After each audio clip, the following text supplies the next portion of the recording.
Bonsoir à toutes et à tous, nous sommes ici en direct sur Brut depuis Montmartre. C'est la basilique du Sacré-Cœur que vous venez d'entendre et ces cloches viennent de résonner aux quatre coins de la France. De nombreuses églises, pour ceux qui pouvaient en cette période de confinement, viennent de faire sonner leurs cloches pendant une dizaine de minutes. Au cours desquelles ces cloches des églises ont résonné, sonné de tout leur cœur, de tout leur âme, pour pouvoir apporter une pensée ce soir aux familles des victimes, au personnel soignant. C'est une marque de solidarité dans ces temps un peu difficiles pour toutes et tous. Et c'est donc ce moment qu'on a vécu d'une dizaine de minutes qu'on voulait vous partager ce soir, au cœur de cette actualité un peu chargée et compliquée. Une pensée ce soir qu'on apporte aux familles des victimes, puisque l'on a appris encore aujourd'hui que 231 personnes avaient perdu la vie lors des 24 dernières heures. C'est Jérôme Salomon, directeur général de la santé, qui l'a annoncé il y a quelques minutes, portant le bilan tragiquement à 1331 personnes décédées en milieu hospitalier depuis le début de cette crise sanitaire du Covid-19. Et on a aussi une pensée pour toutes ces personnes qui ne sont pas dans ces chiffres, celles qui sont décédées en dehors des milieux hospitaliers, celles qui sont décédées notamment dans les EHPAD, parce qu'il faut savoir que les décès sont nombreux également dans les EHPAD et que ces chiffres donnés par le ministère de la Santé et Santé publique France ne comptabilisent pas les personnes qui sont décédées en dehors du milieu hospitalier. C'est donc un chiffre qui malheureusement est plus élevé en réalité que celui qui n'est annoncé. Ces images, elles sont au moment où le soleil vient de se coucher, il y a quelques instants sur Montmartre. Donc ces églises qui, aux quatre coins de la France, ont participé. Alors je vous disais pas toutes, et je l'ai vu d'ailleurs au travers de vos commentaires que certains disaient l'église à côté de chez moi ne participe pas. Ce n'est pas toujours facile parce qu'en effet, il faut quelqu'un qui vienne physiquement dans ces églises pour pouvoir mettre cette cloche en fonctionnement, ou ces cloches en fonctionnement. Et ça n'a pas pu, bien évidemment, être le cas partout, mais de nombreuses églises, en tout cas à Paris, ont participé à ce moment d'hommage et de recueillement. Ce soir, des informations qui ont été donc annoncées par le ministère de la Santé. On comptabilise 25 233 cas en France, 2827 personnes en réanimation pour 1331 décès. 11 539 personnes sont hospitalisées et 3900 sont guéries. C'est important aussi de donner ce chiffre parce qu'on en parle beaucoup moins. Bien évidemment, on a toujours la pensée et notre regard va toujours se tourner vers les personnes qui sont décédées pour avoir une pensée pour elles, pour leur famille, pour leur entourage. Mais il faut aussi penser que ce soir, 3900 personnes depuis le début de cette crise ont guéri. C'est un vrai motif d'espoir également. Mais à mettre bien évidemment tristement en parallèle avec ces 1331 décès, soit 231 de plus qu'hier. Une courbe de décès qui monte assez brusquement, assez fortement ces derniers jours en France et qui fait donc monter ce triste bilan au fur et à mesure des jours. Il faut savoir que ce bilan est à mettre en comparaison avec celui de la veille, puisque hier c'était à peu près la même chose. 240 personnes avaient perdu la vie en l'espace de 24 heures. On vit un moment un peu léger aussi après ces cloches qui ont sonné. C'est les lumières qui s'allument sur la capitale. C'est le soleil qui est en train de se coucher après une journée très ensoleillée où globalement, encore une fois, le confinement a été plutôt respecté. C'est vrai qu'on voit encore un petit peu de monde dans les rues ici et là, peut-être un peu plus aujourd'hui qu'hier, mais de façon assez globale. On voit quand même des quartiers plutôt déserts, peu de monde dehors, quelques personnes dans les rues pour faire leurs courses, pas mal de sportifs, notamment dans certains quartiers. C'est le cas ici. En arrivant ici, j'ai pu voir pas mal de personnes en train de courir, mais sans que ce soit non plus extrêmement nombreux, qu'on voit une foule extrêmement nombreuse dans les environs. Ce qu'il faut également, c'est mettre en perspective ces informations venant de l'Italie. L'Italie qui, encore une fois, a connu un très lourd bilan aujourd'hui, puisque 683 personnes ont perdu la vie. Alors, on voit que la situation en Lombardie, qui est un peu l'épicentre de cette épidémie en Italie, la situation s'améliore. Le nombre de décès a baissé ces dernières heures une nouvelle fois, pour être aux alentours de 300 décès, mais malheureusement, et ça c'est la mauvaise nouvelle, c'est que le nombre de décès sur la partie sud du pays, qui était moins touchée jusqu'alors, a fortement augmenté ces dernières heures, ce qui donne un bilan plutôt à l'équilibre. Il faut savoir que hier c'était 743 personnes qui avaient perdu la vie, la veille c'était 601, 651 dimanche, et le pic était atteint samedi avec 693 personnes.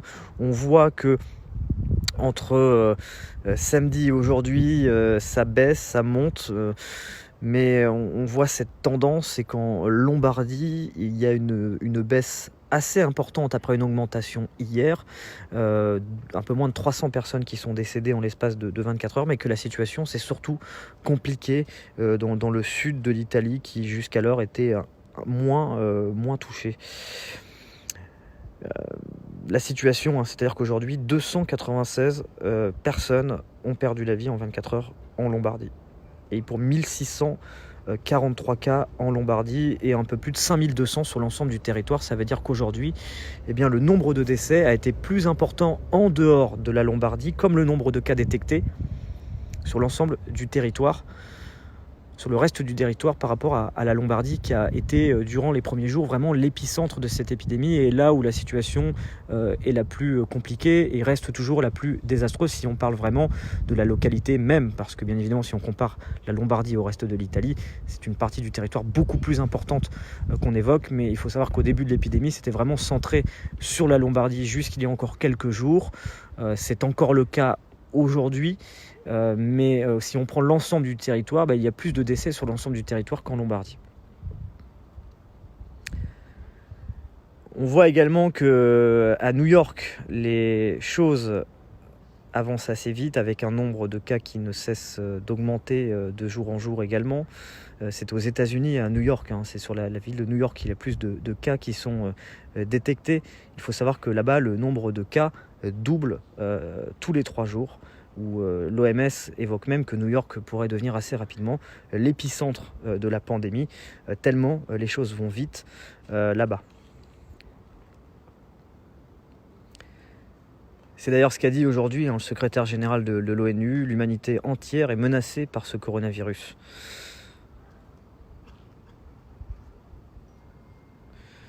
Le gouverneur de New York, qui s'est d'ailleurs exprimé aujourd'hui et qui annonce que le pic de l'épidémie pourrait être atteint seulement dans 3 semaines à New York, ce qui laisse craindre que ça dure assez longtemps et que le pire est encore à venir, en annonçant que les hôpitaux locaux ont besoin de 30 000 ventilateurs et qu'ils n'en disposent pour l'instant que de 11 000.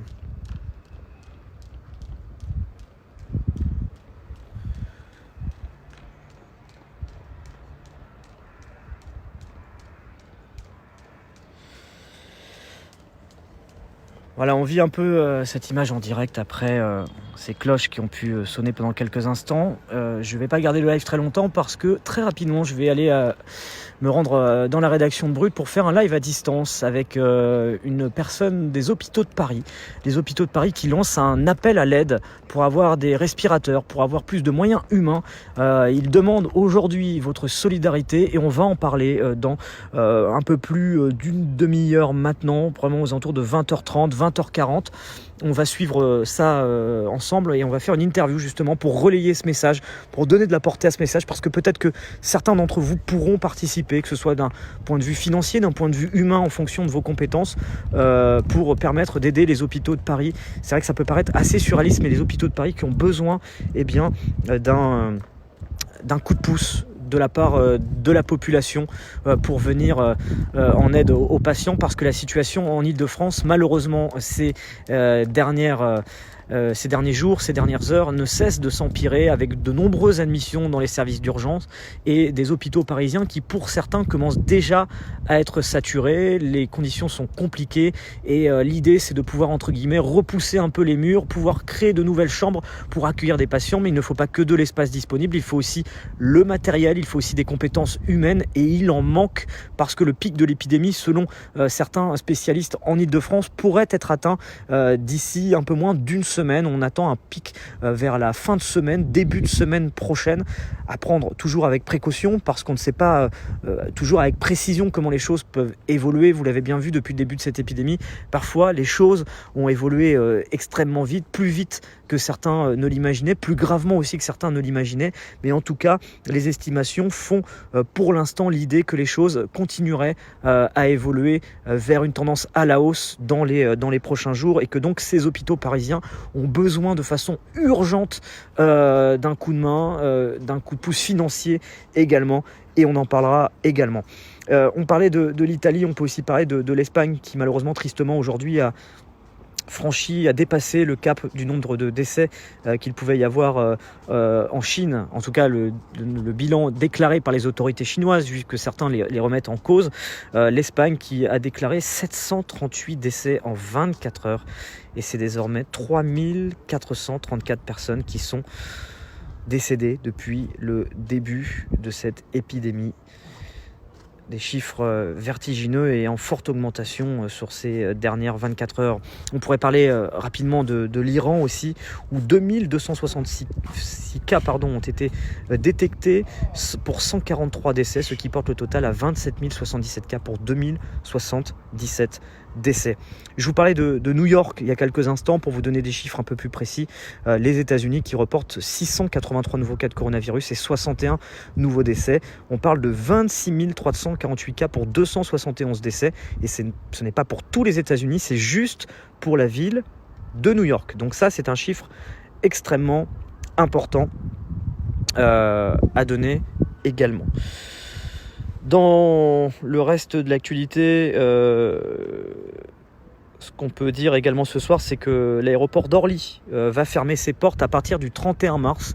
L'ensemble des activités aériennes en Ile-de-France seront reportées totalement sur Roissy-Charles de Gaulle, autre aéroport cette fois-ci au nord de Paris, et devant la baisse d'activité extrêmement importante des aéroports, eh bien, il faut savoir donc que l'aéroport d'Orly va donc fermé à partir du 31 mars.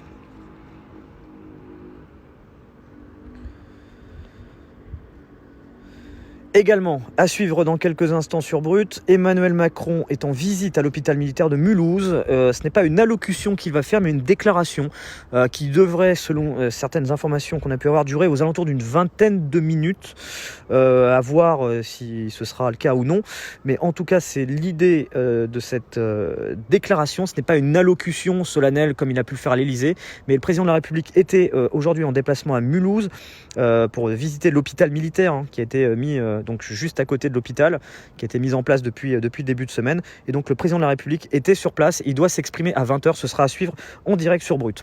Activez les notifications, vous avez notre page Facebook pour activer les notifications, téléchargez l'application Brut sur Android App Store, comme ça vous ne loupez rien. C'est-à-dire que je vous donne les prochains lives, mais pour ne pas les louper, ne pas avoir à vous rendre manuellement sur la page de Brut, eh bien vous pouvez tout simplement vous abonner à la page de Brut, activer les notifications en direct, comme ça dès qu'on passe en live, vous avez la notif, vous ne ratez rien des prochains directs. On est au cœur de l'actualité, on donne la parole à des médecins, on donne la parole à des chercheurs, à des politiques, à tous ceux qui sont dans la gestion de cette crise. On est sur le terrain également pour vous informer, pour vous faire vivre des instants de vie, que ce soit des instants de recueillement, des instants de vie, de ce qui se passe un peu au quotidien sur cette mise en place de ce confinement qui maintenant dure depuis une semaine. Et donc on continuera à en parler dans les prochains lives. Et comme je vous disais, l'allocution d'Emmanuel Macron qu'on va diffuser dans quelques instants, et je vous retrouve moi dans un peu plus d'une demi-heure pour un nouveau live pour parler avec les hôpitaux de Paris qui ont besoin de votre aide, un live super important que je compte sur vous pour partager un maximum à votre entourage, parce que ce live là va être important, il pourra toucher des personnes qui auront envie de donner de l'argent, qui auront peut-être des compétences humaines, des compétences professionnelles permettant d'aider dans les hôpitaux, et c'est une crise urgente qui est en cours maintenant et qui va ne pas cesser de s'amplifier dans les prochains jours, qui va s'amplifier dans les prochains jours, et on a besoin justement de vous dans les hôpitaux parisiens pour ceux qui peuvent aider par tous les moyens possibles. On en parlera dans quelques instants et on essaiera aussi de comprendre le pourquoi du comment en France en 2020 des hôpitaux publics parisiens ont besoin d'aide de sa propre population pour venir en aide aux patients. Suivez Brut sur l'ensemble des réseaux sociaux. Pour ceux qui souhaitent me retrouver, suggestions de live, retours, critiques, idées, commentaires, suggestions, enfin bref, vous avez mon profil qui est en description de ce live, Rémi Buzine. N'hésitez pas à me faire un retour. Pour ceux qui souhaiteraient également me suivre, vous pouvez me retrouver sur Instagram et sur Twitter, Rémi Buzine. Ce sont mes comptes qui sont sur ces profils, sur ces plateformes-là. N'hésitez pas à m'y retrouver, ce sera avec un très très grand plaisir d'avoir vos retours. Je vous souhaite à tous une très très bonne soirée sur Brut et on se retrouve donc très très vite pour un nouveau direct dans un peu plus d'une demi-heure. Très bonne soirée à vous et j'espère à tout à l'heure. Je compte sur vous les amis. Merci. Image de Montmartre en direct.